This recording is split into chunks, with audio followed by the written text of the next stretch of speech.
અમરેલીના બગસરા શહેરમાં રોડ બિસ્માર હાલતમાં, તાલુકા શરાથી નટવરનગર સુધીનો રોડ ખરાબ હાલતમાં। વિપક્ષ નેતા જમાલ સરવૈયાની તાત્કાલિક માર્ગ બનાવવાની માંગ છે। રોડ નહીં બને તો નગરપાલિકા સામે આંદોલનની ચીમકી ઉચ્ચારી છે। વિપક્ષ નેતા જમાલ સરવૈયાએ ચીફ ઓફિસરને પણ આ મામલે રજૂઆત કરી છે અને તાત્કાલિક રોડનું રિપેરિંગ કરવાની માંગ કરવામાં આવી છે। જમાલ સરવૈયા વિરોધ પક્ષ નેતા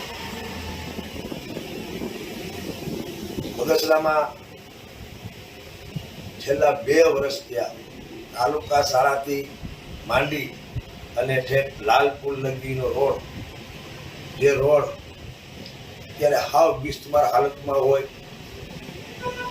આ રોડ આશિયાના કંપનીને આપેલો, આજથી 6 મહિના પહેલા આનો વર્ક ઓર્ડર કાઢેલો, ગામમાં બીજા કામ કર્યા, પણ આ શા માટે કરતા નથી?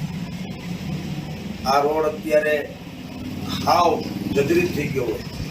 2 વર્ષ પહેલા જ્યારે જરૂર નહોતી ત્યારે રોડ સારો હતો, ત્યારે રોડ બનાવવા નગરપાલિકા નીકળ્યા હતા, ત્યારે એની બુદ્ધિનું પ્રદર્શન કરવા કે સારા રોડને તોડી અને બનાવવાની વાતો કરતા હતા। ત્યારે અત્યારે આ રોડ સાવ જર્જરિત થઈ ગયો હોય તો બગસરા નગરપાલિકાને શું પેટમાં દુખે છે, શું નડે છે કે 6 મહિના પહેલા આનો વર્ક ઓર્ડર અપાઈ ગયો હોય, કંપની દેવાઈ ગયું હોય, તો આ કંપની, આ એજન્સી આ રોડ કરતી કેમ નથી?